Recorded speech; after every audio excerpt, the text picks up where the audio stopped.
Hello tout le monde, j'espère que vous allez bien. On se retrouve dans une nouvelle vidéo réalisée main dans la main avec l'association des tires allaitantes dans le cadre de la semaine mondiale de l'allaitement maternel qui a lieu en France la 3e semaine du mois d'octobre, contrairement aux autres pays qui la réalisent plutôt au début du mois d'août chaque année. C'est comme ça que ça se passe en France. Habituellement, chez nous, c'est plutôt la première semaine du mois d'octobre, mais depuis quelques années, on a décalé cette date à la 3e semaine, justement pour laisser le temps aux associations et aux organismes de pouvoir organiser cette merveilleuse semaine. Et donc, pour mettre en avant cette semaine si particulière, nous avons lancé avec l'association des tires allaitantes une foire aux questions sur les réseaux sociaux. Vous avez été nombreux à nous en poser quelques-unes et donc je vais répondre dans cette vidéo. Bien évidemment, si vous avez des besoins spécifiques, des questions un petit peu plus précises, n'hésitez pas à rejoindre le groupe de l'association sur Facebook. Nous serons ravis de pouvoir y répondre. On vous a invité à nous poser vos questions autour du tir-allaitement et de la vie sociale, à savoir comment bien mener vie sociale et tir-allaitement, comment s'organiser, comment faire en sorte d'avoir une vie sociale épanouie tout en tir-allaitant. Alors c'est parti, la première question, comment vous gérez tir-allaitement et vie sociale? Alors tout est une question d'organisation. Bien évidemment, si vous allaitez au sein, vous n'avez besoin de rien, mais si vous allaitez grâce à votre tire-lait, vous avez besoin de votre tire-lait principalement. Donc vous pouvez opter par exemple pour un tire-lait de qualité hospitalière à la maison et un tire-lait nomade que vous allez emporter partout avec vous. Vous pouvez préparer un petit sac avec tout votre matériel à l'intérieur. Comme ça, à chaque fois que vous aurez besoin de sortir, tout sera déjà prêt, tout sera déjà à portée de main. Les premières fois où vous allez sortir avec vos affaires, ça va être un petit peu compliqué. Ça va vous paraître assez important à gérer, mais vous allez voir qu'une fois que vous l'aurez fait quelques fois, ça sera beaucoup plus simple et vous allez y arriver. C'est pas si compliqué que ça en fait, il suffit d'avoir votre matériel et de tirer votre lait tout simplement comme si vous allaitiez votre bébé en extérieur. En tant que maman assez pudique, en général, je fais en sorte de tirer mon lait soit avant de sortir, soit en rentrant, soit dans ma voiture. Attention à l'arrêt, par exemple, si je suis au centre commercial et que j'ai besoin de tirer mon lait, je vais aller dans ma voiture, je vais me poser 20 minutes pour tirer mon lait et ensuite, hop, je reprends le cours de ma vie. Par exemple, si je suis avec des amis avec qui j'ai l'habitude de passer des bons moments, de passer du temps, des gens avec qui je suis en confiance, et ben je vais tout simplement aller mettre mes tire-laits à la salle de bain ou aux toilettes et puis je reviens avec tout le monde, je tire mon lait et quand c'est terminé, je vais les enlever tout simplement. En fait, il faut pas que ce soit une contrainte, quelque chose de trop compliqué. Il y a des solutions à tout, même si vous êtes pudique comme moi. Il ne faut pas que votre vie sociale soit un frein à votre tire-allaitement et il ne faut pas que votre tire-allaitement soit un frein à votre vie sociale. Je pense que les deux sont compatibles, il suffit juste de s'organiser et d'emporter votre tire-lait avec vous, tout simplement. Si par exemple vous êtes chez des amis, vous pouvez prendre votre tire-lait de qualité hospitalière si vous en avez la possibilité. Et si c'est pas possible, vous prenez votre tire-lait nomade. Et puis voilà, tout roule. L'important c'est de suivre votre routine de tirage pour maintenir votre lactation. Donc la deuxième question est, est-ce que vous avez des astuces pour tirer votre lait en public ou pendant un événement ? Alors, comme je viens de vous le dire, ma meilleure astuce, c'est tout simplement d'avoir vos tire-laits avec vous et d'aller les mettre là où vous êtes à l'aise et de rester là où vous êtes à l'aise. Si vous êtes à l'aise de mettre vos tire-laits en public, faites-le. Si vous préférez vous retirer pour les mettre en place, faites-le. Si vous êtes à l'aise de tirer votre lait avec les personnes qui vous entourent, faites-le. Et si vous avez besoin de vous isoler et de vous mettre un petit peu à l'écart le temps de votre tirage, faites-le aussi. Vous êtes libre de faire ce avec quoi vous êtes à l'aise, tout simplement. Troisième question. Comment vous faites pour ne pas trop vous sentir gêné de tirer en public? Des conseils pour éviter les jugements.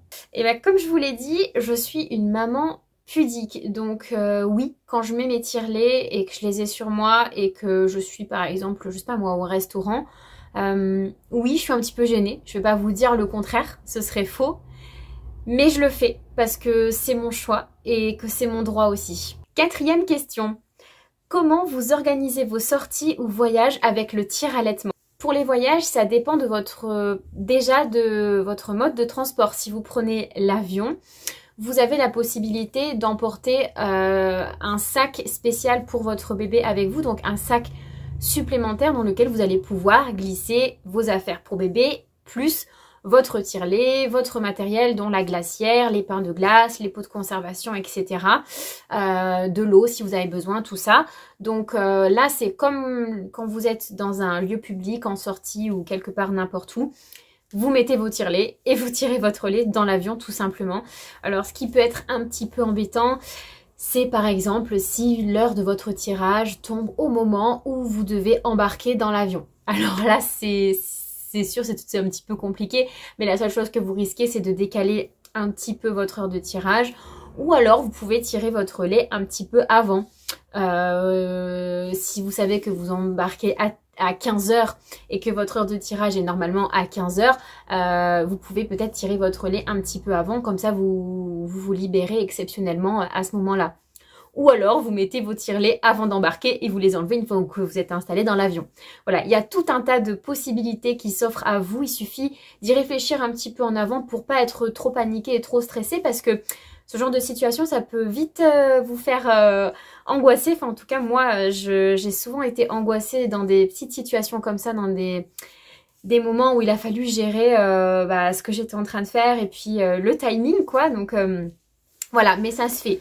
Ensuite, si vous voyagez en voiture, attention de ne pas tirer votre lait lorsque vous êtes en route. C'est dangereux, donc faites-le quand vous faites une pause. Profitez-en pour faire une pause justement. Si vous êtes en train, la question ne se pose pas, c'est plus facile, vous pouvez aller et venir aux toilettes et rester assise, donc il n'y a pas de problème, vous faites ça comme vous l'entendez. Essayez de sélectionner une place où vous êtes à l'aise, par exemple si vous êtes un petit peu gêné de tirer votre lait en présence de personnes proches de vous et que vous prenez une place dans un carré de 4 personnes, ça peut être un petit peu gênant pour vous, mais bon voilà, ça c'est quelque chose de très personnel. La seule chose à retenir, c'est l'organisation et une routine de tirage à heure fixe. Sauf dans des cas bien sûr exceptionnels comme je vous l'ai dit, mais bon là c'est à affiner en fonction des situations personnelles de chacun. Ensuite, pour l'organisation des sorties de façon générale, personnellement je ne me prive pas d'organiser mes sorties. J'essaie juste de tirer mon lait avant ou après, parfois, pour éviter d'être un petit peu embêtée. Par exemple, si je dois tirer mon lait à 16 h, qu'il est 15 h 30 et que je dois faire une sortie en famille avec ma fille et mon chéri, je vais tirer mon lait un petit peu avant, ou alors je prendrai mon matériel et je tirerai mon lait dans la voiture si une fois qu'on sera garé à l'endroit où on doit se rendre, si c'est un endroit qui est pas loin. Enfin voilà, je vois en fonction de l'heure à laquelle je dois tirer mon lait et de l'heure qu'il est à laquelle je dois sortir tout simplement. Mais globalement, j'essaye toujours d'avoir mes tire-laits avec moi parce qu'on ne sait pas ce qui peut se passer, un imprévu, des bouchons sur la route, voilà, quelque chose d'inattendu peut se produire, une sortie que vous avez envie de passer un petit peu plus de temps là où vous êtes, etc. Tout peut arriver, donc il vaut mieux être organisé et avoir son matériel avec soi. Et globalement, si vos affaires sont déjà prêtes à chaque fois que vous devez sortir, ce sera beaucoup plus facile. Alors, 6e question, comment vous vous débrouillez pour nourrir bébé quand vous êtes chez des amis ou en balade? Alors, en général, quand on est tire-allaitante exclusive, on a un petit peu de stock de lait au frais. À ce moment-là, je prends tout simplement du lait dans ma petite glacière bien hermétique, bien au frais, mon lait bien conservé à bonne température. Je précise bien ces petits points qui sont très importants. Et j'ai mon lait avec moi, du coup, pour nourrir bébé quand il y en a besoin. Et j'ai également mes tire-laits avec moi au cas où, mais aussi pour respecter ma routine de tirage. Donc je peux nourrir bébé à l'heure qu'il faut, peu importe où je suis. C'est la même chose que pour un allaitement au sein, vous avez toujours votre lait avec vous. Là c'est la même chose, il faut juste pouvoir conserver votre lait à bonne température avec vous. 7e question, est-ce que vous arrivez à trouver du temps pour tirer votre lait tout en gardant une vie sociale active? Comme je vous l'ai dit, je le répète et je reviens sur ce point parce que c'est super important, il ne faut pas que votre tire-allaitement vous empêche d'avoir une vie sociale. Il y a des solutions à tout et tout est une question d'organisation. Je vous l'ai déjà dit dans cette vidéo et je vais vous le redire encore parce que c'est super important et que j'ai pas envie que votre vie sociale soit impactée à cause de votre tire-allaitement. Vous pouvez faire les deux, ce n'est pas incompatible et je suis sûre que vous allez y arriver si c'est ce que vous voulez bien sûr. 8e question qui est assez intéressante. Est-ce que vous trouvez que le tire-allaitement vous laisse plus de liberté que l'allaitement direct pour vos sorties? Alors, oui et non, ça dépend. Alors, si on a dans l'idée de faire garder bébé pour faire une sortie, oui, ça laisse plus de liberté parce que si vous avez dans l'idée de faire garder bébé pour faire une sortie, oui, ça va vous laisser plus de liberté parce que vous allez pouvoir donner votre lait à la personne qui garde votre enfant pour pouvoir le nourrir sans difficulté. Il y a des enfants qui sont allaités au sein qui refusent catégoriquement de boire le lait maternel dans un autre contenant. Donc ça, c'est un avantage pour moi dans mon tire-allaitement. C'est que à partir du moment où ma fille a commencé à être gardée chez papy et mamie le mardi, à partir de 9-10 mois, elle a pu être nourrie sans aucun problème, sans aucune frustration, parce qu'elle avait déjà l'habitude de ça. Cependant, si vous êtes toujours avec bébé et que vous n'avez pas de raison de le faire garder, l'allaitement au sein est, selon moi, un petit peu plus pratique, je dirais, parce que vous n'avez pas besoin de logistique. Par contre, il faut être à côté de bébé au moment où bébé a faim. Donc voilà, ça dépend, je pense, du mode de vie de chacun. Tout le monde a ses raisons de choisir un tire-allaitement ou un allaitement au sein, ou pas d'ailleurs, mais là on est en train de parler de tire-allaitement. Donc chacun fait en fonction de sa vie et chacun fait ses choix en fonction de ce qu'il souhaite. 9e question. Comment vous expliquer le tire-allaitement à vos proches ou dans un cadre social sans trop de pression? Est-ce que vous avez des idées pour bien le vivre? Alors c'est vrai que le tire-allaitement peut être parfois incompris dans notre entourage familial ou même amical, mais c'est souvent dans notre entourage familial parce qu'il me semble que les amis on les choisit, mais pas sa famille, et que le tire-allaitement est quelque chose d'assez récent tout de même, donc voilà, les mœurs ne sont pas les mêmes aujourd'hui qu'il y a quelques années, qu'il y a quelques générations, donc ça peut être quelque chose d'un peu incompris, ou pas d'ailleurs, ça peut être également des mamans autour de vous qui allaitent au sein et qui ne comprennent pas vos choix, et dans une discussion, on peut vous poser la question, mais pourquoi vous faites ça? Il y a plusieurs façons de répondre à cette question. La vraie raison, c'est celle qui vous est propre. C'est la raison qui vous pousse à le faire, qui vous a amené à le faire. Pour moi, par exemple, il y en a plusieurs. Je pourrais refaire le schéma 100 000 fois, mais à ce moment-là, ce qui s'est passé, c'est ça. La mise au sein a été difficile. J'ai commencé à tirer mon lait. On s'est habitué comme ça. Ma fille a eu une baisse de glycémie et le fait de tirer mon lait et de lui donner, ça m'a permis d'être rassurée sur la quantité de lait qu'elle buvait et de pas être angoissée en fait. Parce que cette petite cette épreuve, parce que pour moi ça a été une épreuve de baisse de glycémie, ça a été vraiment dur pour moi. J'ai vraiment eu peur et j'ai vraiment angoissé. Je me suis posé tout un tas de questions. Je me suis dit mais comment je vais faire pour la nourrir correctement, comment je vais faire pour être sûre qu'elle mange bien, etc. Et je pensais être assez informée sur l'allaitement et je pense que je ne l'étais pas assez, mais je pense qu'il faut y être aussi confronté pour apprendre. Et voilà, ça s'est mis en place un petit peu naturellement comme ça. Ma fille prenait bien son lait maternel et voilà, on est resté un petit peu comme ça. J'ai vu une conseillère en lactation, etc.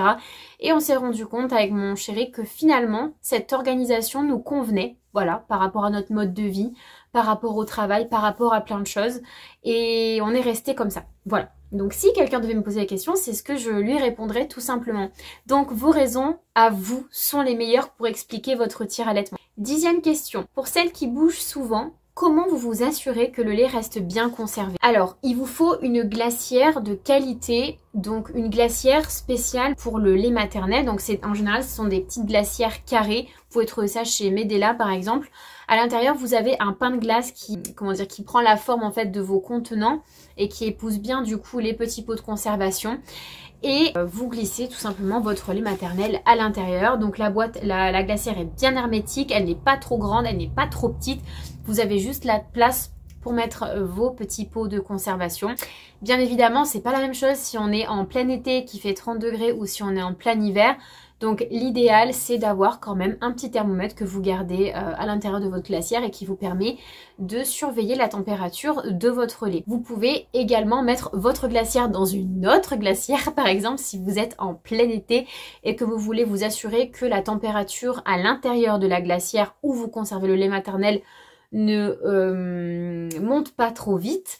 Et puis voilà, il suffit de surveiller la température et d'éviter de mettre votre glacière en plein soleil. Bien sûr, vous n'allez pas laisser votre lait dans votre glacière pendant 3 jours. L'idée, c'est de pouvoir garder votre lait pendant une journée tout au plus en surveillant qu'il soit bien conservé. Et ensuite, vous allez donner du coup votre lait, le lait qui est conservé à l'intérieur en priorité à bébé parce que si la température monte un petit peu à l'intérieur de la glacière, votre temps de conservation va baisser et donc on va gérer comme ça le stock de lait. Et voilà, cette vidéo foire aux questions touche à sa fin. J'espère que ce format vous a plu. Je vous rappelle que cette vidéo a été réalisée avec l'association des Tiers Allaitantes pour laquelle je suis bénévole et on l'a réalisé dans le cadre de la semaine mondiale de l'allaitement maternel. Si vous avez des questions à nous poser, n'hésitez pas à nous laisser un petit commentaire sous cette vidéo ou bien à nous écrire directement sur le groupe Facebook de l'association. On sera ravis de vous aider et de répondre au mieux à vos questions. L'équipe est constituée de mamans merveilleuses, de femmes qui prennent le temps pour vous répondre.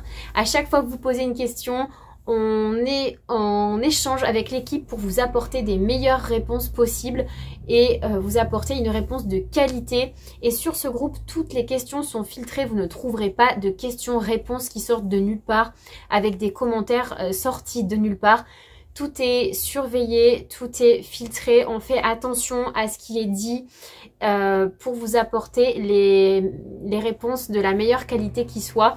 Donc n'hésitez pas à nous rejoindre et je vous dis à très vite dans une prochaine vidéo.